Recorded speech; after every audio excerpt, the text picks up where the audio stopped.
Huh? Where are you? Don't be shy. There you are.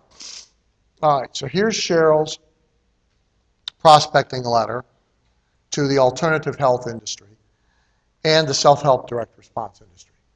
So first of all, we're going to send the same letter to two different industries. All right? Not smart. One size fits all.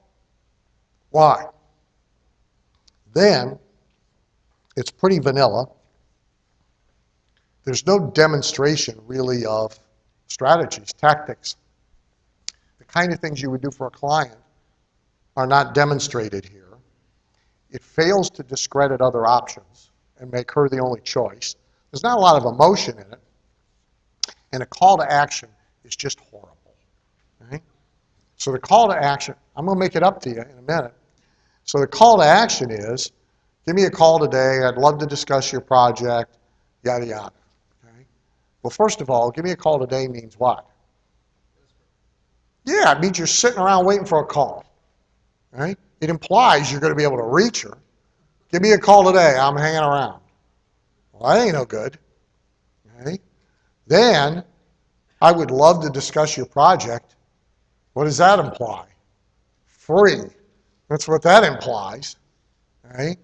Well, unless you're sleeping with them, you ought not to be loving discussing their project. No, nobody's project's that good. Right? So, I did a fix. I told you I'd make it up to you. So here's my fix, starting on page 141. So first of all, I made it to the alternative health guys only. I didn't write a personal development one too. All right? My very first personal benefit, which a lot of people don't understand this in B2B. B2B marketing, you still want to be personal, right? Because businesses don't buy anything, only human beings buy things. And human beings care about themselves more than anything else. So read this letter to slash your stress by 90%. Right? That's a personal benefit. It's not a business benefit. Right? Then I give them two possibilities that could happen. We might significantly boost your response from your outreach for new customers, or we might get more sales from existing actives. Now, some of this I took from her copy, by the way, so if you go back and look at her copy later when you compare it. I mean, I didn't start from scratch. But now, I want some differentiation. So I want to immediately engage them with, if I'm Cheryl, how am I different? So here I've done, there's two possibilities. Well, I used one of the other ones later because she has a great credibility differentiation. But so I chose, in this case, I'm going to differentiate by disgust. Right? It's always a good one because I get to invalidate everybody else that they might be dealing with. Right? So I'm mad as I'm mad as hell, and I'm not going to take it anymore. Paragraph is the first paragraph. It seconds me that there's a bunch of nitwits out there selling themselves as copywriters to the alternative health field who don't know crap about alternative health. They're doing cut and paste stuff. Everybody wants to work with you. Everybody's trying to get in your wallet, but really, nobody's qualified to be there. Okay? Then I go to one of the top three entirely justified complaints of alternative health clients. Right? Safe bet, this does aggravate them. I happen to know every one of them has mentioned it to me, so I know it aggravates them. And it links nicely to the expertise that she brings to the table, which we're going to get to, which she had in her other letter. So one of the top three complaints is that copywriters deliver stuff they can't use because it's illegal. So they deliver stuff that's super hypey, that everybody will go to jail if they use, and then they either got to wind up rewriting it all or they can't use it at all. And in part it's because the copywriters don't really know anything about the FDA and the FTC's rules and regulations about health claims. Right? So that's a good reason to hire somebody who does know, which is where we're going. Okay? So now, here's our reason why paragraph. Here's why you can count on me, okay, to deliver. So first, sales and marketing experience. And novel philosophy. Great copy is, as you undoubtedly know, doesn't matter whether they know it or not, salesmanship and print. But shockingly, a lot of people hold themselves out as copywriters have never sold notes. Why have I done that? Well, the odds are excellent that the guy running an alternative health company has sold nose to nose, toes to toes. They almost all came up the sales route. Hardly any of them came out of Harvard with an MBA in nutrition and decided to start a company selling Icelandic cod gel that you rub between your toes in order to cure your cholesterol. Okay? They came up the sales route. Okay? So now we're one of them. Okay? Next, and here's your big credibility issue, right? Advanced degree in clinical nutrition. So she has the educational background to deal with scientific research. That's the feature. The rest of the paragraph is all benefits, and it links back to the thing they don't like, which even if it hadn't occurred to them that that was something they didn't like, now that we told them they didn't like it, they don't like it. Copywriters delivering copy they have to rewrite or they can't use, right? Third, personal passion for alternative health, okay? So like I'm into this stuff, which means I understand your customer because they're into it too. Fourth, experience across all media platforms, so I can do online, offline, all that shit. Front end, back end. Okay? Now, I'm using terminology, right? Front end, back end. Okay? In some instances, you wouldn't do it. In this case, again, most of the people who own and run alternative health companies are not only sales oriented, they're direct marketing oriented. And frankly, if they don't know what front end, back end means, I don't know that you want them as a client. Okay? So I've gone ahead and used inside baseball language, if you will. Now, the plus of doing it is, what am I doing? I'm demonstrating a certain level of sophistication here because I know what front end, back end is. So I'm talking the language that they're talking, sitting in their room with their three top lieutenants, okay? So I've built a 5 reason why argument for Cheryl after first establishing that they hate everybody they're dealing with now, and there's a good reason why they hate them. Then I do my call to action, what to do next, right? And I take it to a limit. To begin, a 30-minute discussion is complimentary, not open-ended. I'd love to talk to you for as long as, A, they don't want to talk to you forever, and you shouldn't be available to talk to them forever, at least for free. So 30-minute consultation. Okay? Now we have to explain, we somehow have to deal with, when we are overtly prospecting, we have to deal with, if you're so good, why in the hell are you prospecting? We have to deal with it, because anybody who doesn't think of it is too dumb to have as a client. So they're thinking of it, we can't ignore it. So quickly, and with what I knew, I did the best I could, right? I have an opening for a new client now, which is not always the case. And I chose you after reviewing your website, your infomercial, your catalogs, whatever, and I would say something there about their thing. So I chose you after reviewing your websites and seeing that you've got multiple products and a continuity program. Or after reviewing your website and seeing that you've got high transaction value. So I would have a reason for that person, so that's where the letter get customized a little bit, and candidly detecting weaknesses in your copy. Now what does that do? Come on. Yeah, curiosity. The guy's going to think about that. Well, okay, she sounds kind of like she knows what she's doing. She kind of gets our industry, and she's detected weaknesses. I want to know what the weaknesses are. I want to know that, whether I have any thought of hiring her or not. So how am I going to find out that? I got to do what she tells me I got to talk to her, because I want to know what the hell she thinks is weakness, right? Obviously, I'd like to explore. So what kind of marketer would I be if I neglected offering a compelling premium? All right. We're going to do some demonstration here. We should be what we sell. So if we're going to prospect by ads, direct mail, web, whatever, we should be using the techniques that we're going to use for them, and preferably ones they already recognize. So, okay, we know we use premiums. The whole industry revolves around premiums, right? You sell Icelandic cod pills with 50 free reports, and if you're buying a 30-day supply, you get 20 of the reports if you buy a... So they all know this, right? This is where they live. So we've connected with what they're used to. Compelling premium. Get in touch with me no later than the date stamp below in red, so we're doing a deadline, and I'll send you 2 free reports. And now we've written 2 free reports. Okay? The free reports, of course, are going to further our cause, right? So they're going to ultimately be about us. And then I've got my disclosure. So my PS, I've got disclosure. A little confession in advance. I'm not the most experienced copywriter on the planet. My freelancer career is 3 years young. Is that true? Did I pull that from yours? Yeah. My freelancer career is 3 years young. However, longevity is no guarantee at all of delivering successful outcomes in any particular situation.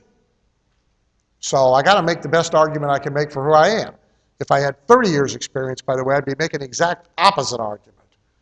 P.S. You don't want a bunch of beginners in there fouling up your nest. I'm the guy, right? I mean, you sell what you got, right?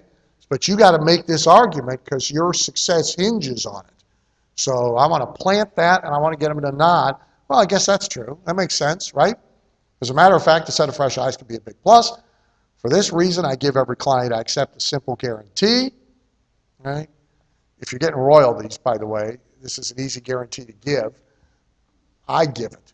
I don't call it a guarantee, but the deal is, as long as you're spending money testing, I'll spend money trying to improve it because I'm in the game with royalties.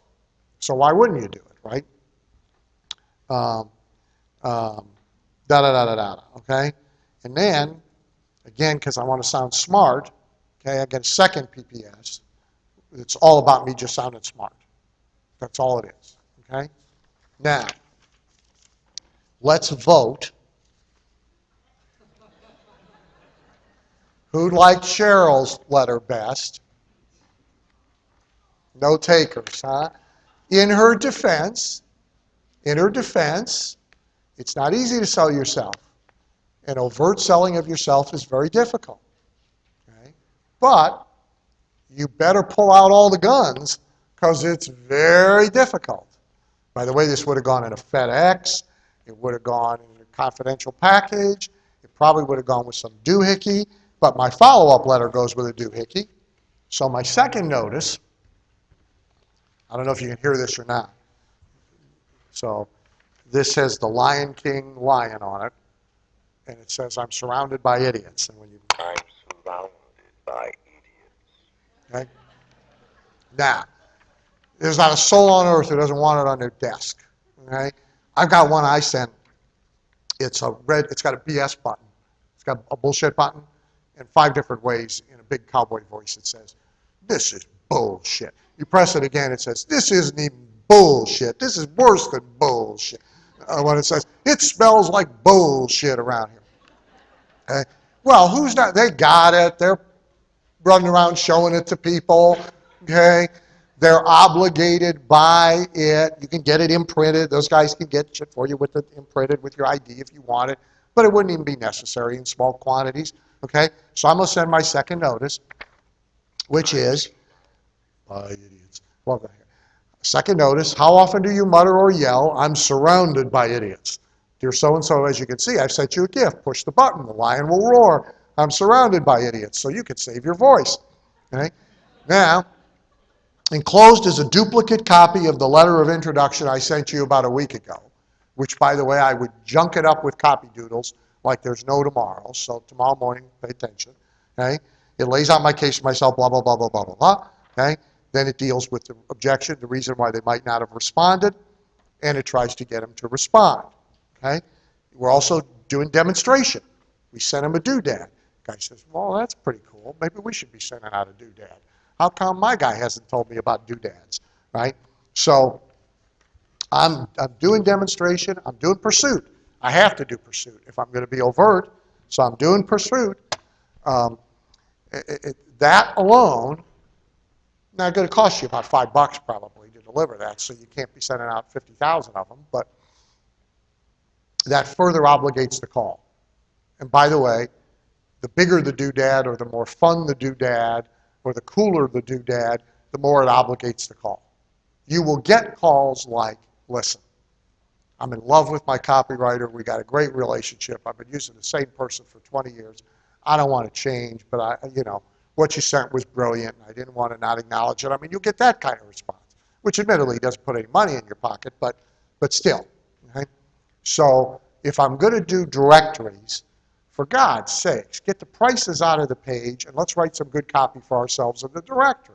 If you're going to do direct mail, I mean, let's pull out all the stops, man. If we're going to be overt, we're trying to overcome a big hurdle. So we better be really good at being overt. Okay? You're welcome to use that if you like it. Okay?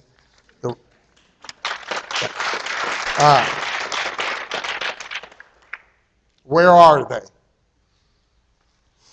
How are we going to find clients? Well, there are clients who actually advertise for copywriters. So you all know about that. Okay? There's industry directories. We're going to take a look at one in a second. We looked at another. So there's the DMA crowd. So you all have seen that. Target, DM News, you got guys running ads in there, doing free consults and free critiques. They've been there forever. Local, okay, well, we can find them in the yellow pages. We can find them online. We can find them in other ad media. We can find them in the mailbox, okay? Now, here's 6 gold mines a lot of people don't know about. Huh? Oh, okay. Now, the first one, you'll cringe, but nonetheless. So when I started in speaking, it's even easier now thanks to websites. So when I started in speaking, the first thing I did when I went to my first National Speakers Association meeting, they had a brochure table, and all the speakers put out all their brochures. All their brochures have their client lists and their testimonials in them. Prospects, right? Well, buyer's a buyer's a buyer, right? So I got everybody's brochure, took them home, looked them all up, built my prospect list, right? First of all, they're often not going to hire the same speaker twice, so they're ready for, they need more, some hire more than one, et cetera, et cetera, et cetera. But I at least know they've hired a speaker. Well, that's great, right? So a lot of copywriters, those directory pages, they list their clients. Their websites, they list their clients. They list their testimonials. Nobody stays happy with anybody forever. Some clients use more than one. We at least know they paid somebody to write copy. So if I'm going to build a cold list, I would probably play pirate. Number 2, the up-and-coming information marketer. So information marketers, first of all, meaning newsletter publishers, people who sell books, tapes, CDs, courses, coaching programs. Where's the gal with the dental coaching program? Tammy. Not bad. Okay. So Tammy's got like a typical client, right? If we have time, so she's got a really good client because they're selling an expensive, high transaction value coaching program to dentists. They need a lot of stuff. And they need a bunch of stuff they're not even doing now because they need lower level product to build a herd and nurture them. They need multiple websites, not one. They need all kinds of stuff. Okay? And they only got to make like one sale to pay her for another 2 months. So she can live with them a long time. So ideally, you want the up-and-coming info marketer like them. They're just getting their sea legs. They're getting some results. They basically copycat it in order to get where they are. There's a ton of them. A ton of them. Niches have 12, 14, 18. Right now in chiropractic, if you go get Dynamic Chiropractic, the weekly trade journal, and you open it up, there's maybe 60 pages in the whole thing, and 20 pages are full-page ads from information marketers, generating leads mostly to sell them coaching programs, practice management programs, software, staff training, books, tapes, CDs, courses. 2 of the full-page ads are mine for 2 competing clients. Another one is a rewrite of an ad I wrote for another client a couple of years ago. So I got 3 of the pages. Okay? Almost every niche has this. And in part, you can thank me for it. I've created a lot of them. The industry exists largely. So you pick a niche, go get the trade journals, and go online to their online media, and ye shall find them. Okay? And you will find big ones, small ones, established ones, young ones. Okay? There's all kinds of knockoffs all the time. So get restaurant news if you want restaurant guys. Get auto repair, get whatever you want. They're in there. They're all over the place. There's a ton of them. They need a lot of stuff. And the more successful they get, the more stuff they need. So hook up once, you can stay with them for a long, long, long, long, long time. Another resource for finding them, in addition to looking at all the niches. Now, there's also genericists, that are really thorough info marketers. I mean, but the niche guys are usually better to work with. There's also subcultures, so there's niches and subcultures. So if you go get, there's not much in harness racing, but if you go get the pleasure horse magazines, for example, there's like guys like John Lyons. There's a zillion people doing horse whisperer stuff. So they're running boot camps, conferences, selling training programs, selling coaching to horse owners to teach them how to talk to their horse, train their horse, get the horse to do tricks. There's a ton of them. Right? Lyons is probably the most sophisticated. He runs a business like Glazer Kennedy's business, but there's a ton of them. Right? You can easily find them. Another resource is the Information Marketing Association.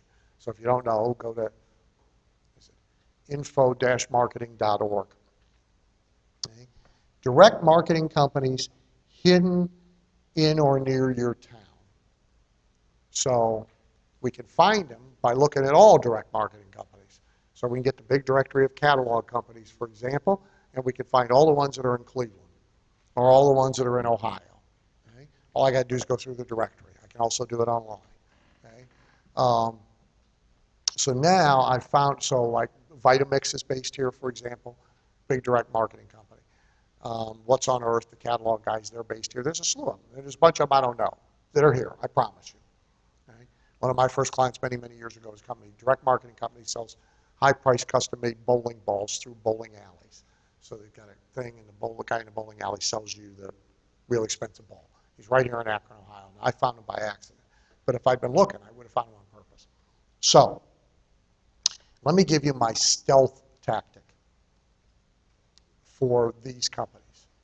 So here's what I would do if I was starting from scratch right now and I wanted some clients in Cleveland.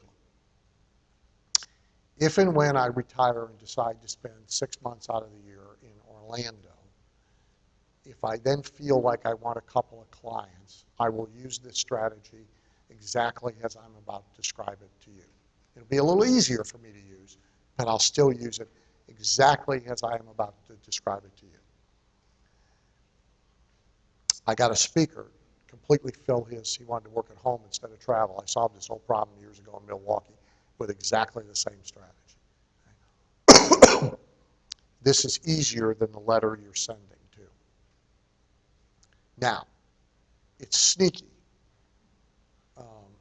So you may have an ethical problem with it. I don't know. I suggest you get over it. And you can make it real if you wish. For me, it would be easy to make it real. For you, it might be a little more difficult. But here's the strategy. So we make our target list of these companies.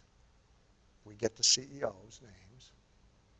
And we send them a letter that is somewhat like this. I'm so-and-so. I edit such and such newsletter. I'm working on such and such a book.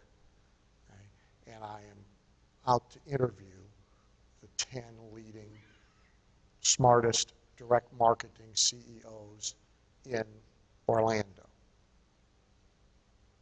And I need 30 minutes. I prefer to do it in person, but I'll do it on the phone if you prefer. And I want to include you in my special report, my newsletter, my book, whatever. Now you will get appointments to go see these CEOs. Not all of them, but most of them. Now, the more real you make it, the better, but there's a way that it doesn't even need, so here's, if you can't make it real. So here's what I did for the speaker. So this guy'd been on the road, he's a leadership guy, doing leadership training.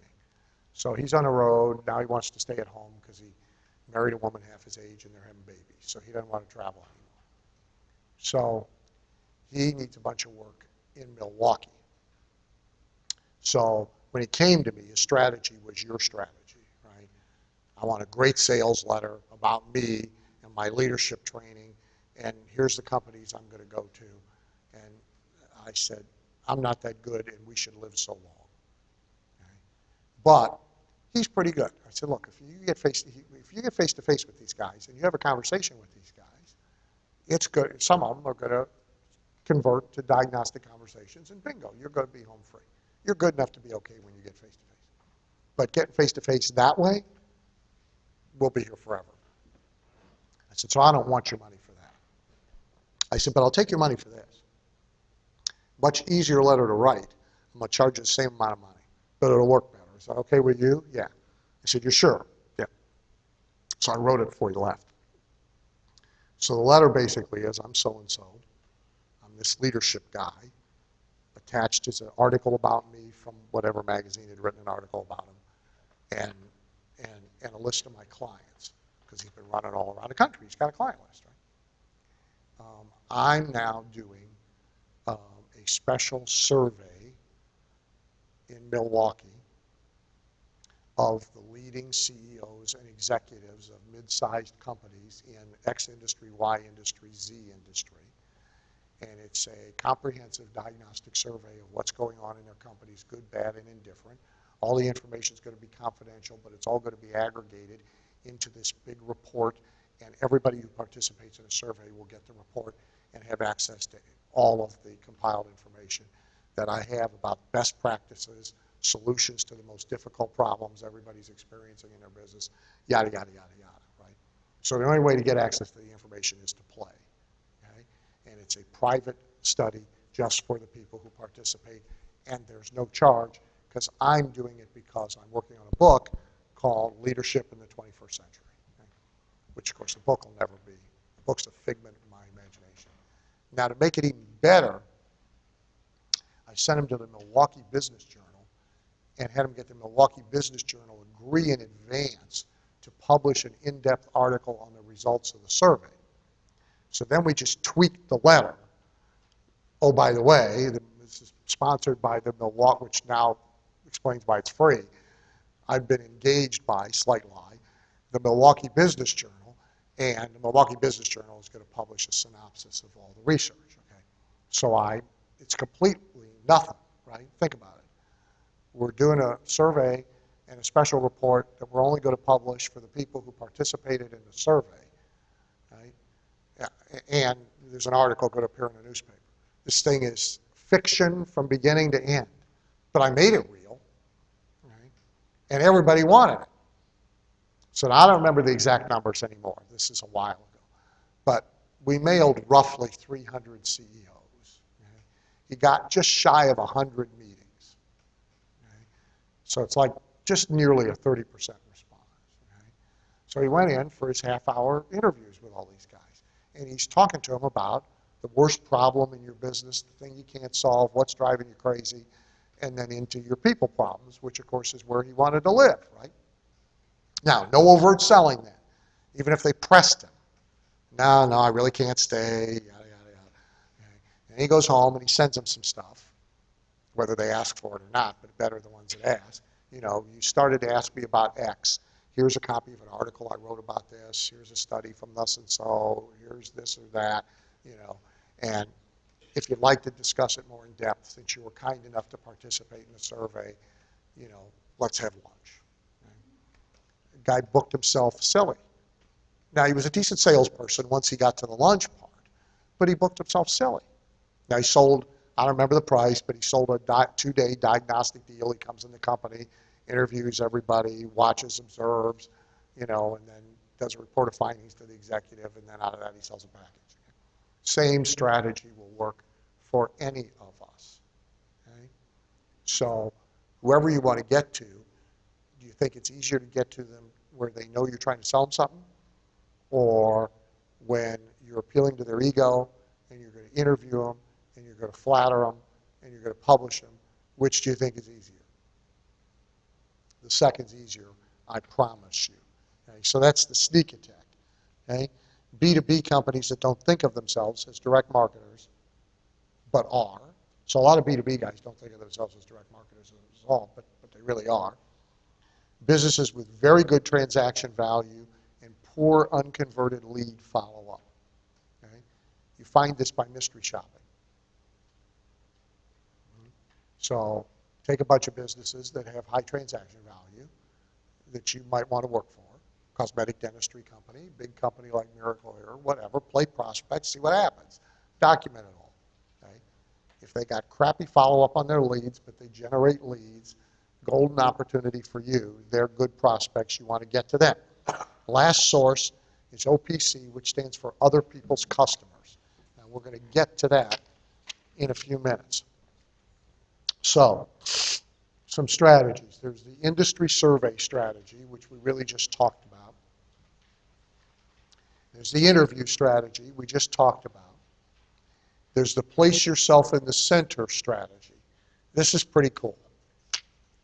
This is really very funny, actually. He's done for the year, which is what he tells me is the thing. So he gets referrals all year long from the people who were at the dinner. He gets a flurry right after the dinner, but then he gets referrals all year long from the people at the dinner, and he doesn't do anything else but stay in touch with them. So people get the list, a postcard, I'm in Europe, yada, yada, yada. They get an article, I thought you should see. He's really good at that. So there's a lot of touch to sort of remind you of the obligation without ever stating it. Okay? And of course, you want to get to go next year. So that's the other pressure. It's kind of like the Publishers Clearinghouse, right? They tell you you don't have to buy a magazine to win, but everybody kind of knows. If it's an entry without a magazine order, we all know where it's going. So if we really want to play in a lottery, we're going to enter, right? So we start to think about the middle of the year of this next year's dinner. And Carla's going, are we going to Summer's dinner next year? Because I got to get another dress, right? I want to go. Are we going? Did you get your invitation yet? When do you get your invitation? And I'm thinking, oh, shit, right? I better refer somebody to this guy because I don't know if he's going to invite me or not invite me if there's no productivity here. So now, in the next month or so, oh, yeah, you know what? You should talk to Summers. And bingo, he's got a referral. Right? It's brilliant. I mean, it's the cleverest thing I've ever seen. Now, it's expensive, but it's all over with at one time, right? Okay? And in the last few years, he went and found a co-host, right, who's he's an investor guy. I think he's picking up the whole tab. I'm not sure, but I think he's picking up the whole tab because Summers is actually pretty cheap. So this is the put yourself in the center strategy. By the way, for the next 4 days at the NSA convention, too, what's everybody talking about? They're talking about the dinner. Were you at that dinner? Did you go? Yes, no. Can you get me in? How does it work? What went on there? So the buzz for the next 4 days is him too, right? It's just brilliant. You could do it with any association. Any association you want, you could do it. First couple of years are rough, right? You got to push to get people in there. After the first couple of years, everybody's trying to get in there. The rent a person of influence strategy. So 2 stories. So in 1980 or 81, very stupidly, the principle is, you want to remember it with clients, it's a lot easier to get in than it is to get out of anything. So there's a company, they're a schizophrenic company. They're like half Nightingale Conan, for those of you who know what Nightingale Conan is. And they're half really a custom audio cassette production company for speakers and authors. And at the time, probably, I don't know, a third of the National Speakers Association are their clients. And they are so upside down, they're public, by the way. They are so far upside down financially, it isn't even funny. They're like bleeding money, which I knew. I just didn't know how much they were bleeding. So I buy this company for $1 down, because everybody wants to get rid of it, take over all the debt, which is monstrous, and I get 49% of the stock, and I got an option to buy the rest of it for some reasonable price 3 years later, right? So I got this baby. Well, their problems are far greater than I knew. So their reputation is actually not very good because they have quality control problems like nobody has ever seen. Okay? I mean, Toyota's problems are nothing compared to this. I quantified it the first month. Is 87% of everything they produce and sent out the door, there's something wrong with it. It was either shipped to the wrong people, it had the wrong labels on it, something was wrong. 87% of the product. Right? Our assembly line was like gods for snowflakes. Every item is unique.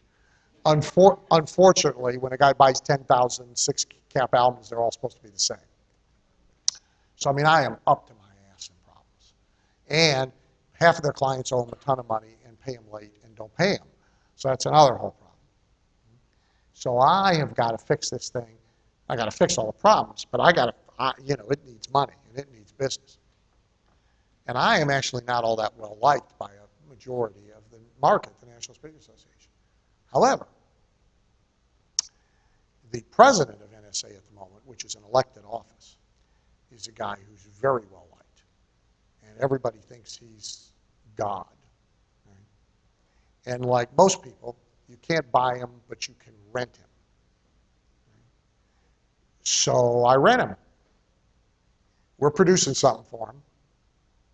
So I have the candid conversation of, A, happy to have you as a client because we really need the bragging rights. You know, this thing's really beat up and screwed up and I'm fixing it. But what I really need is I need you walking around with your arm around my shoulder somehow every place everybody can see us. That's what I really need. Okay? I need like endorsement. And I don't have any money, but what else do you want? Right? Well, you can owe me some money, and you can produce a ton of stuff for me for nothing. Great, okay. So he holds me up pretty good, because I asked for it. So, I mean, it was brutal, but still, it was the best brutality I've ever endured. So we booked 4 cities, and he and I go and do 2-day business building seminars for speakers for free. Right? And so it's God and me, right? Sponsored by this company. That's why it's free, and I'm free to pitch. Right? In 4 cities combined, I think we had 800 and some odd people. So I mean, we had big market share go through this thing. And the blessing was everything. Everybody wanted to do business where this guy did business. And we were producing Cadillac shit for him. Gold embossed, 4-color, big packages. Cost me a fortune, but not as much as writing him a check outright. And much better than anything we were producing for anybody else, of course, but that's what we're showing, right? Turned the entire thing around. Now, the rent was stiff, but you can rent them. So in any industry, in any closed population, there are such things as revered elders who are no longer really active, who miss the prominence and the limelight. They can be rented. There are guys like him who are opportunists. They can be rented. Okay? So the rent strategy is a good strategy. Okay? Directories. So here's a directory of major mailers. I'm on page 151. So again, what I would do here, personally, is I would go through and find companies that I felt like would be good for me. So here's Drip Investor Newsletter. I can get the size of their list. I know what kind of offer they do. Okay. There's one in here I found in Cleveland. Here's Beauty Boutique in Cleveland, Ohio. So they're great for me. Different ones would be good for you. But if I was going to prospect now, I would either overtly prospect like I overtly prospected for her, but very niched to the type of business, or I would do a sneak attack. And I would use my survey technique. But I would find companies that were using direct mail, using direct marketing, had good sized customer lists, had good transaction value, and so forth. I got to skip over a couple things. Okay, here, go to page 157. This I want to show you at least. Yeah, I want to show you this, and then you may need a pee break. I was going to try and go all the way to 6 o'clock, but maybe you need a pee break. So here's the total roadmap for getting clients in numbers in a niche. And then I'm going to show you something magic about how to speed it up. So number one, so any niche. So let's say we're going to do chiropractors, we're going to do dentists, we're going to do mail order companies that sell dog products, pet products, whatever niche you want. You decide on a niche. Now, here's how we're going to attack it. We got to establish presence. So we need web presence, website customized for that niche. Because if we're going to go after dog product companies, we got to be the dog product direct response copywriter guy. We can't be the direct response copywriter guy. So we need a website. We need articles in the publications, which usually isn't that hard to do. We may have to buy ads. We have to publish and be published. We'll talk later about how to make the advertising free by selling something of your own, which pays for the ad cost but allows you to advertise you for free. We got to be known for something. A radical rebel who's a critic of the industry's marketing, an absolute genius in continuity programs, something. We got to be known for something. We got to find a way to stimulate buzz in that niche in addition to advertising and being published. We either got to speak at a big conference, we got to do the Summers White thing, we got to go exhibit in a unique way, we got to create some buzz so they're talking to each other. Who is this guy? Do you know anything about this guy? What's this about? We can leapfrog, so we got to tie ourselves to respected elders, leaders in the field, so we either befriend them, borrow them, rent them, or buy them. We host Parasite if we can. I'm going to get to other people's customers in a second. We make it possible for us to pay for advertising, as I said, by selling something. If there's a bunch of little accounts to be had, we may want a factory approach to copywriting. And we may want to hard package what it is that we offer. So now let me show you that, because this can help a lot of you. So here's from 1980. So in chiropractic, which I backed into by accident. So I'm really accessing other people's customers, which I will get to. And I'm talking about, writing about, advising about practice marketing, how to get patients in the door. And inevitably that brings people forward who say, okay, you showed us how to do it. Will you just do the Yellow Pages ad for us? Will you do a brochure? Will you do a direct mail campaign? Which is exactly what I want to ask. They're all relatively small. You know, they're solo practitioners. Okay? So I productized my services. So if you look at page 158, I recreated this as best I could. I couldn't find the old piece anymore. But so anytime I spoke, anytime somebody inquired, anytime they were referred, instead of, yeah, I can write copy for this, that, or the other thing to put patients in the door, I said, here's our two packages. You pick package A or you pick package B. Okay? So here's what that does. A, it gives me an A-B offer. So generally speaking, if you give people a yes or yes option, most people pick a yes. Okay? They just do. Okay? It gave me something concrete to sell. Instead of this whole discussion of, what are we going to do? How much is it going to cost? Can we wait till later to do this? What if I do? Instead of that whole, I eliminated the whole discussion. And really, I'm doing the same thing for everybody anyway. It made it easy to say yes to, because they didn't have to have the discussion either, which they don't really know how to have that discussion. Okay? It eliminated all negotiation. because there's no discussion of fee. Here's your package, here's your price. Right? So I productized my offer. This also allowed me to easily deal with my hosts. So one form of host parasite is speaking. So big practice management company has me come in and speak about marketing, and they got 300 doctors in a room, and I get to do 2 hours about everything they should be doing to do advertising effectively and bring patients in the door. Okay? The normal gig in that environment is you have a box, tapes, CDs, books, whatever. You sell it, and you split the money 50-50 with the host.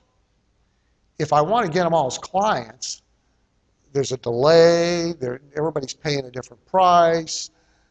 So this makes it possible to do the split with the host. Now my conversation with the host was, I can't give you 50 because I got to do all this work, right? But I can give you 25. So instead of selling a box from the front of the room, I sold this from the front of the room. And now for the rest of the 3 days, I met with everybody 10 minutes at a time, signed them up, scheduled their follow-up work, and took their money. So I productized my services. Get it? Now let's tie it to OPC. Then we'll take a pee break. Change my mind. You don't need to pee. I actually need to pee. That's why we're taking a break. I don't care about you, but I actually. So OPC stands for other people's customers. There's 3 kinds of capital in business. There's other people's money, which is what everybody thinks about. There's other people's resources, and there's other people's customers. All the money and the power is in the customers. That's where all the value is. Right? So the fastest way for you to get clients is to get them from somebody else's customers that they've already rounded up and organized, rather than you having to go find them one at a time. Especially if you want to work with, you want to do small account stuff. 4,000, 5,000, 6,000, 7,000, like I just showed you. But do a bunch of it, where really you've templated everything and you're rolling it. So you need a host. You need somebody who will let you at their customers, either by speaking, doing a teleseminar, doing a special report that goes out with their newsletter that drives everybody to you. Somehow you want at their customers. So in chiropractic, see, I lived off 3 practice management companies. That the modern word for that would be coaching, who had regular conferences and regular coaching calls, and so I became their ad guy. I'm their advertising guy. Big hole in their business. They're really good at management, really good at monetizing the patient, terrible at advertising. So I'm their ad guy. I come on their coaching calls, I show up at their events, I teach, and then if people want me to do stuff for them, they pick box A or they pick box B. And we split the revenue. So I had 3 of them, all feeding me. Right? So what can you provide if you're a parasite in order to make that kind of relationship work? First, a solution to the hole in their ability to satisfy their group. So in my case, the hole was advertising that worked. They didn't have any, they didn't know how to do it, they couldn't satisfy. So they could teach these docs how to run their practice better, they could solve their staff problems, they could solve their fee problems, they could teach them a good case presentation. The hole in their business was stuff that brought people in the door. Great, I'll fill the hole for you. Right? It'll stop all their pissing and moaning, it'll make them happier, and you don't have to figure it out. I can fill the hole. Differentiation for the host versus competitors. So the addition of you, differentiation, added value, customization in a business otherwise standardized. So they may be giving them a generic manual, right? But nothing's customized. You can actually work off their stuff and do customization. Implementation of the host stuff. Biggest reason why people drop out of practice management programs, coaching programs, all these kind of programs is because they don't implement what they're being taught. Right? So even if the guy teaches them how to do all the stuff on my list, here's what a newsletter, here's you should do this newsletter, here you should do this patient reactivation campaign, you should do this. They go home and they don't do it. You provide implementation. Stickiness, because if anybody quits, they lose access to you. Okay? Free money to the host. Hosts love free money. No work, you get money. I mean, in this case, the one host, I would go to Atlanta, spend 3 days at his conference in Atlanta, right, and write the guy a check for 200 grand, right? Well, he's happy as a clam, right? So am I, right? Improve customer value so he can spend more money acquiring customers. What must you provide? An easy to understand proposition for the host. They're busy, everybody's banging on them, everybody wants to get at their customers, but nobody gives them a good reason why they should let them. Ask little or no work from the host. You will kill any of these arrangements with franchisors, trade associations, info marketers, coaching program managers, if you ask them to do stuff. They do not want more stuff to do. So everything's got to be done for them. Safety. The ethical ones, their biggest worry will be crap flushing upstream. That they will let you at their customers will be unhappy, and they will never hear the end of it. And or there'll be a mess that they'll have to step in and clean up. So that has to be, you got to convince them you're safe, you're reliable, you usually got to guarantee what you do and actually bear the cost of some refunds. Next, you got to manage them like a retarded child. They have a lot of stuff to pay attention to. You're a small blip on, so they say yes, but after the yes, what you do need them to do, you got to really manage hard. Make the incentive and motivation as generous as possible. You have to think about what it would cost you to get those clients independently on your own in money and time, and then be willing to pay that or at least more. Obligate, consider paying forward. Now, you have to have money to do this, but I had a client very recently, and we wanted a parasite relationship with him for a particular host. We tried kind of to get him, and yeah, maybe, you know. So we sent the guy a check for $50,000 as an advance on the relationship, but you couldn't cash the check unless we were implementing this month. Very hard for people to send checks back. It doesn't matter how much money they have, they can't stand it. I think you could pull it off with Trump. Okay? They just can't stand to send a check back. So paying forward nudged it over. Utopia is when not only are they going to make money from you, they're going to plug a hole and have better satisfied customers as a result of you, but you also have some means to give them reciprocity. So you have some means to provide them with promotion, fame, credibility, whatever. So if you publish a newsletter, you have a way to do that. If you have a blog, you have a way to do that. If you write books, you have a way to do that. What you should avoid, sleeping with the host for free to be pimped, right? Meaning doing work for free for him in order to make the relationship work. Bad idea. Right? That's not what we do here. Right? You want me to do work for you, you pay. This deal over here is a separate deal. Right? And being easily replaced after you create this new profit center. You have to be careful about that because you create it and somebody wakes up one day and says, wait a minute, yeah, I got 200 grand, but he got 200 grand. Why don't we just hire somebody for 32 grand a year and do all this internally and keep all the money? So you got to be careful. You've made yourself pretty indispensable.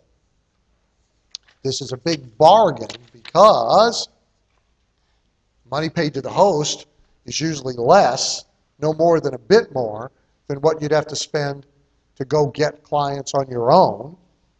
The clients are likely to be of higher quality than you would get on your own because the host has already trained them to some extent. Okay? The host's endorsement gives you authority with them, which is particularly important when you don't have a lot of authority on your own. If they got a great relationship with the host and they're paying them a lot of money, and he says, you're the guy, you're the guy. The fact that you woke up yesterday and decided to write copy really doesn't matter now. You're the guy, because he said so. There's a continuation system here, because once you've got this in place, it just rolls on. So now you get to recapture some time that you would have to spend prospecting and chasing clients. And success with one of these can leverage you into more. The trade association, still not going to pay. You can have a trade association as an unwilling host. So let's talk about the unwilling host. It works good with a trade association because they have media.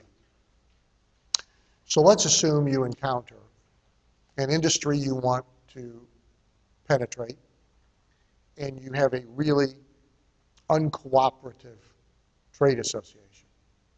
So they are in your way more than they are helpful. Now you get to make a decision, and one possible decision is to use the conflict to your advantage. I have done this my whole life. So I did it in chiropractic with the state chiropractic associations.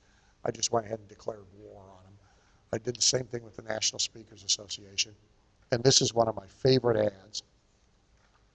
Page 162. This is an ad that the National Infomercial Association refused to run in their trade journal. And this is a proactive prospecting ad for clients. Okay? And they refused to run it because it basically craps all over everybody who's doing business with everybody in the infomercial industry.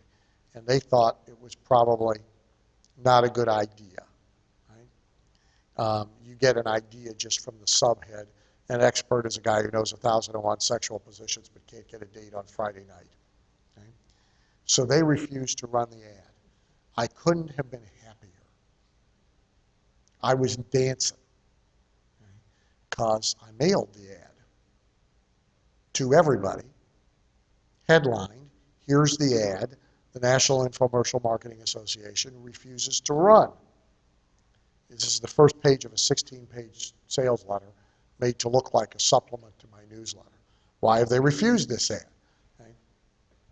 I got more business than I ever would have got if they had run the damn ad. Okay. So refusing it was the nicest thing they ever did to me. Now, they were very grumpy about this, by the way.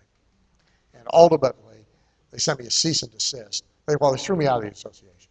And then they sent me a cease and desist. And that was even with political cover, because Guthrie Raker's big political cover in that world. But still, they threw me out of the association, which I mailed everybody and said, I've been thrown out of the association. Well, when you're a member, you're not supposed to mail the directory. If I'm not a member, I can mail the hell out of the directory. So that produced a bunch of business, too. Now, there's a decision about all that you got to make and decide whether or not you're comfortable with it. But more often than not, in most industries, there is a segment of the industry. So in most associations, there's a segment of the association. They tend to be the smartest pencils in the box who are renegades themselves. And they are at odds with the traditional wisdom and norms of their industry and the association. So they gravitate to the outlaw. Now, you wind up with political problems with that association for life. You know. But you wind up with a lot of clients. So you decide how you want to play that. Transition markets and milk cow accounts. Right? So how do we leave the job? How do we keep from starving, et cetera? The first thing you should know is there's a transition market where you don't want to live forever. You may not want to be there 3 years from now. But there's a lot of work to be had at relatively small money for each project. So that's what I did in chiropractic. Now, I productized the offer, which I showed you, and I templated the work. So the work was very quick to do. But it was also low-fee work. Now, I did a lot of it, so it was very profitable. Did I want to be doing it forever? No. Did I want to run a factory? No. Did I want to? No. But I wanted to pay the bills. So somewhere, it might be your local community, it might be an industry, it might be an industry in your local community, it might be everybody who's in, it might be all the bicycle shops in America for whom you, for one reason or another, have great affinity because you're a bicycling freak and you compete in bicycle marathons and you can do great marketing for bicycle shops, and maybe they'll each only pay $1,500 for a whole marketing system. But if you get 100 of them, you got a six-figure income. So somewhere there's a transition market. It's sort of like rebound dating. You know you're not going to keep this person. You know 2 years from now you don't want to be waking up and looking at them.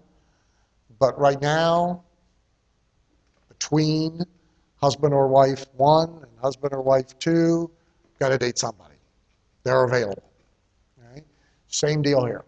They're available. The biggest asset they have is availability. Right? So there's a transition market somewhere for you that you have affinity with one way or another, and you have a way to access. Ideally, you can find a way to access it with a host, so you tap other people's customers. It could be the chamber. I mean, it could be any number of groups. Okay? Could be a state association, a local association. So you want to look for a transition market where getting the work is easy, and you can template it, so doing it is easy. That's one option. Another option is the milk cow account. I had one of those early too. So the milk cow account is somebody they're not going to pay you what you're worth. They're not going to pay the appropriate fee, but they'll pay every week, or they'll pay every 2 weeks, or they'll pay every month. And in some cases, they'll give you money, plus they'll give you other stuff. So my milk cow account for a year and a half, they gave me an office, they gave me a receptionist, they gave me reception services, they gave me some other access to their other resources, and they cut me a check every week. And I wrote everything for them. Now, none of it was rocket science stuff, but there was volume. They needed a lot of stuff. Okay? All going out to customers, mostly, not acquisition stuff. So it was fine. I mean, I didn't have to worry about the light bill, I didn't have to worry about the car payment. I didn't have to worry about any of that. Now, it sucked up about 2 days a week, but still, it left me a lot of time, and it gave me an office. They're out there all over the place. And if you're doing any prospecting at all, you will encounter them, and you will find somebody who will be happy to have that kind of relationship with you. It's even better if they have some cachet. So not only do you solve your money problem, but they have some leverage in getting other clients. The last sort of level of that is wholesale work. It's the least desirable because you don't get any bragging rights from it. You don't get any credibility for it. It has no leverage. But a whole lot of people have done it, including Halbert Carlton and me. Ad agencies, big printing companies, big direct marketing companies who are reselling the work. So, like I had 2 ad agencies for the whole first year that I was doing a lot of freelance copywriting who didn't have anybody there that could write direct response copy to save their life. So if a client insisted on doing DR, which they discouraged, of course, to the greatest extent that they could, because the last thing an ad agency wants is measurement and accountability. But if they couldn't discourage the client, they had me sneaking in and out of the back door doing the work for them and letting the client think they were doing it. And they're paying wholesale money. It's very inelegant. But a lot of journeymen in our field, who might not admit it, live off of this and or live off doing rough drafts for other copywriters.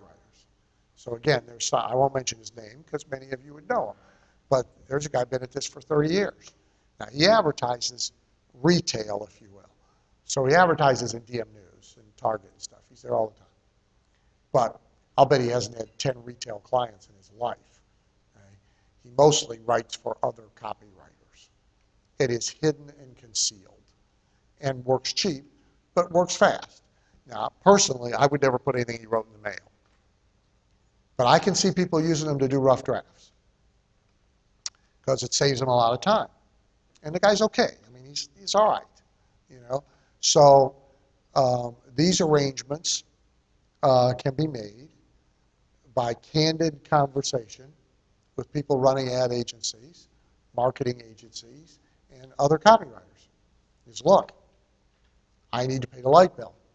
And it's going to be 2 or 3 years before I got my sea legs here. But look here, I can do good work. And I'll work wholesale. Nobody needs to know I exist. I'll sign an agreement. I'll never go after the clients. So I'm your secret.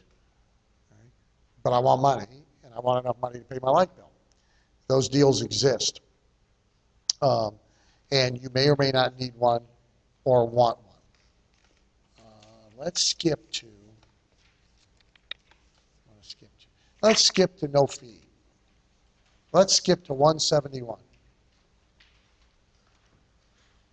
So situations where you might want to take on a client with no fee. So one is where there's a back-end profit center clearly there. This basically was Jay Abraham's modus operandi for many years. It's a little more complicated than this. And Jay would actually put up the money. But basically, Jay would spot a company that had a great front end, they had a bunch of leads, they had a bunch of customers, and they were doing a terrible job with their back end. And he would say, I'm going to create this back end, and I'll take all the risk, and I'll fund the marketing. You just let me at the customers, and we'll split the revenue thus and so. And so this really was Jay's approach to clients. The more sophisticated part of it is he chose ones he could loop around with other ones. So he could sell this one stuff to this client and this one stuff to this client. So it was easy to do the back ends. You may not want to fund it, but with small businesses and small companies, you don't have to. So here's the other story. Same way though, he funds it, but still. So there's this retired dentist who goes around, he works out of his big motorhome, and he goes where he wants to go. And then he gets a dentist in that area to let him do a reactivation campaign to their inactive patients and splits the revenue. Now he knows going in, as soon as he determines they don't have a good reactivation campaign and they're doing it haphazard. So most of them are sending out a postcard that looks like the postcard you get from Quick Lube. It's time for your oil change, come in. So that's like dental reactivation marketing. Or they're making their staff call them. Okay? So the dentist is telling the staff, when you're not busy, call these inactive patients and try and get them in here. Guess what the staff's doing? You got it. Miraculously, they're always busy. And by the way, you can't blame them. Who wants to do that? And of course, the doc never incentivizes them. So as soon as the guy determines that, he swoops in, right? Just let me at the files. I'll run the whole reactivation campaign. I'm going to do a 3-step mailing. I'm going to give them a toothbrush, yada, yada, yada. And we're going to split the revenue on whatever the first transaction is that happens when they come in 50-50. Guy does great. He's been doing it for at least a decade that I know of. It tells you how much stored value there is laying in most businesses on the back end that they don't exploit. So, if you went home tomorrow and started to hunt, probably within a mile of your house, there is some business that has customers and or leads that they are not exploiting in one way or another that is relatively easy to do, but does require copywriting skill. Here are the big ones to look for. Actually, I'll reorder them. Appointment, no sale with no follow-up. That's spectacular. So, car dealership. Their religion is they show them the car, they either buy or they don't buy. Nobody does any follow-up. 70+% of all cars are bought by people who go back to the dealership 2 or more times. So there's their belief system and there's fact. The average person buys a car over 3 weekends. Okay? So there's a window of time to get to them. Car dealership, dental office, chiropractic office, weight loss centers, any place that sells by appointment. Okay? So the question is, what do you do after they come and you do your presentation and they don't buy? And if the answer is nothing, perfect. Okay? Then I'll do it. And I'll do it all. In this case, you probably want them to pay for the marketing. In some cases, you'll get by with email because almost anything will produce something. Now, if you happen to be brilliant, so much the better. But you don't have to be. So appointment, no sale. Ideally, you want them selling something that is relatively pricey. Okay? So appointment, no sale. An even better one, if you can find them, is appointment, no sales, where they have them in clumps. So like, you'll see financial advisors running seminars, like for senior citizens, and they get them all to the seminar and they feed them dinner and they tell them about estate law and then they sign them up for appointments, right? Well, most of them are no good at doing a seminar, first of all. They've bought a kit from somebody on how to fill the seats, or they're having the seats filled for them, and then they're no good at the seminar, and they're wimpy about closing on the appointment. So if they have 80, 100 seniors in a room, if they book 10 appointments, it's a miracle. Okay? The rest of them are perfectly good leads, and 9 out of 10 of them do nothing with them. So a 3-step direct mail campaign to sell that appointment with a decent gift with appointment, you'll put people in his office. And you can do it in a clump because he's got a bunch of them. Right?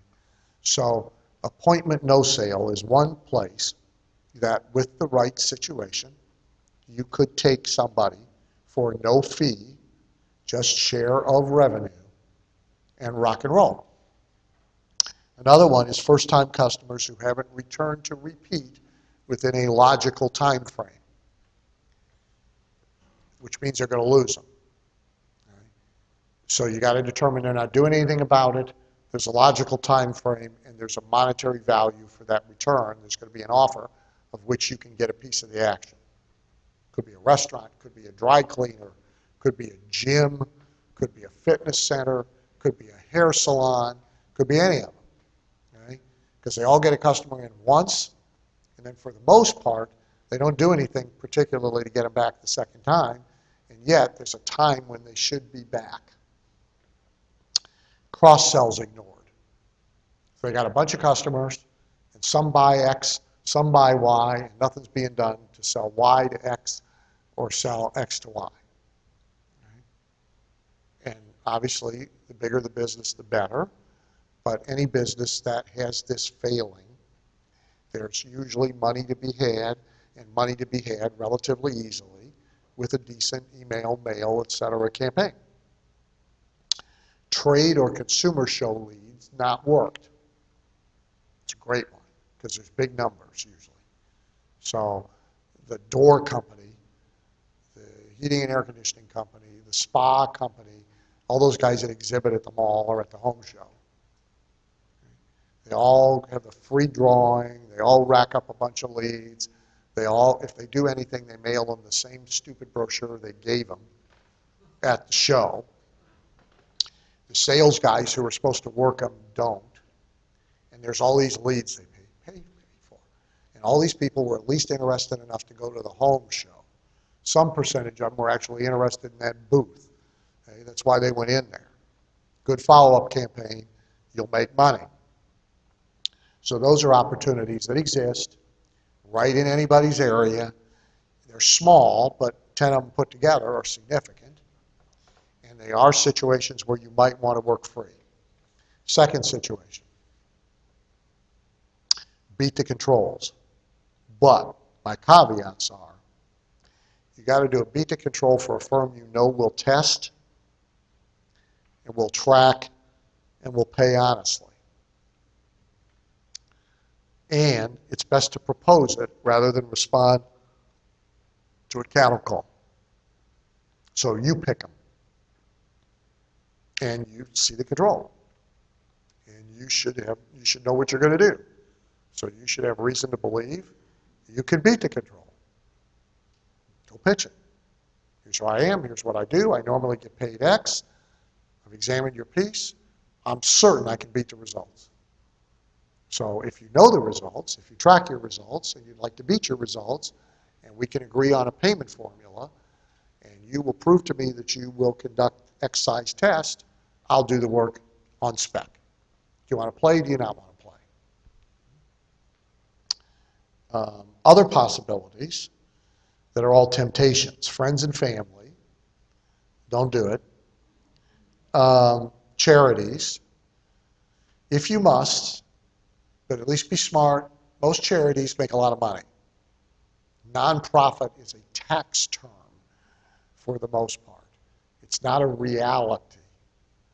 I did pro bono work once for the Arthritis Foundation chapter in Phoenix until I found out what the executive director was making. And I said, no more pro bono. Right? You work pro bono, I'll work pro bono. Well, you're making $500,000 a year and you got a company car? I want paid. I got a referral about 6 months ago, the Navy SEALs, based in San Diego, got recruiting problems. So will you come talk to us about our recruiting marketing? Sure, happy to do that. Free. No, I'm not happy to do that. You mean free? Well, it's your patriotic duty. And it's an honor. Hardly anybody outside even gets invited on the premises. You'll get a tour, you'll get your picture taken. Wonderful. So let me explain something to you. I paid 7 figures in taxes. Okay? So here's the deal. My patriotic duty was taken care of long ago. Okay? B, none of you guys are working for free. Okay? So, and it's an honor for the feds to get my money, but I don't see anybody sending me a plaque. I don't even get a thank you note. Okay? So I'm not coming to do the Navy SEALs for free. You know, I'm happy to do it for money, but I'm not doing it for free. Charities, political campaigns and causes. They should pay you. They pay everybody else. Okay? Don't be suckered into working for free. They pay everybody else. It's a major industry. Businesses in crisis, again, if they can't afford to pay you, you probably shouldn't be there. And peers will try and intimidate you into it as sharing. You know, well, we're all in the same association. We're all in the same industry, and so we share. Well, fine, but I do this for a living, okay? So I don't share. Okay? My sharing style, buy a drink. You know, I'm happy to talk what we do. You know, so speakers, if you want to talk about speaker horror stories and hotels and meals, happy to do that. If you want to talk about marketing, we're on the clock because I do this for a living. This is not sharing. Okay? So you want to stay out of situations that don't lead anywhere. I gave you a few samples. I just want to quickly let you know what you have. So page 173, this is the list of all the speakers at the Success events who I appeared with my name in the middle. Okay? Peter's strategy, by the way, for the entire Success events goes back to rental. So in order to make himself famous, he hired famous people and put them around him. Okay, that's what he did. This is a useful piece. You want to think about how you can connect yourself to names that are meaningful or impressive to your target market almost in any way you can. Speaking is a great opportunity because often no-name speakers appear on programs with name speakers.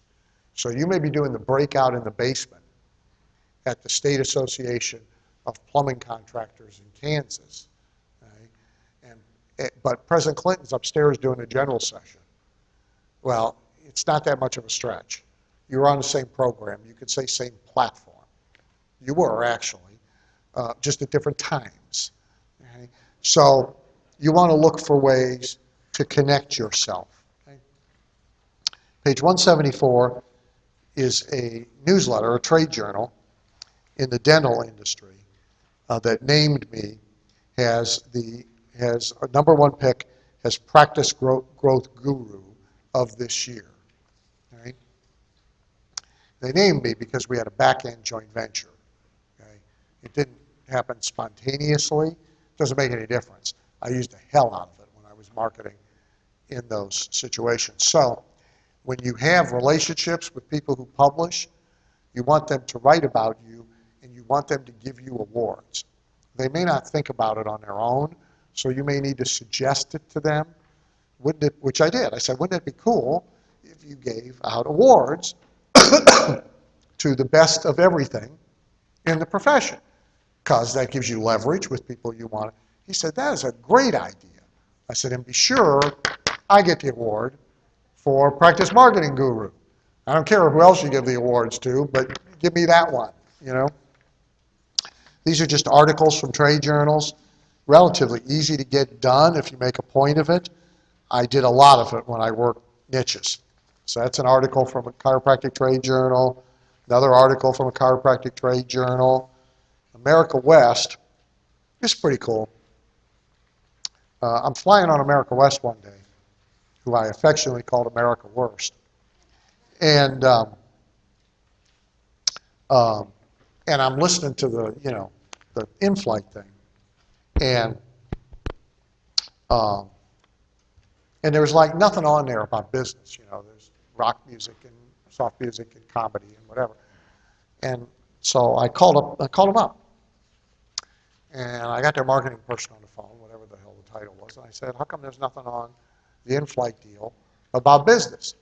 He said, well, that's a good idea, but how would we create all that content? I said, okay, I can solve that one for you. Why else wouldn't you have it? Well, how would we create all that content? I said, problem solved. I'll bring you content. Right? So then I called all these other people and said, you want to be on America West? Yeah, we want to be on America West. We want to be on America West real bad. Great. Go record this thing, get it to me, and of course I put myself in, right? And bingo, we were on America West for almost four months. Got a lot of low-level customers out of it, but I got one really good client. The last is a letter to the editor that was published in USA Today about that infernal Eveready Pink Bunny guy. Because USA Today had praised the advertising, and the advertising doesn't work. Right? And they're still doing it. I know they're doing it. But it hasn't budged market share one bit the entire time that they've been doing it.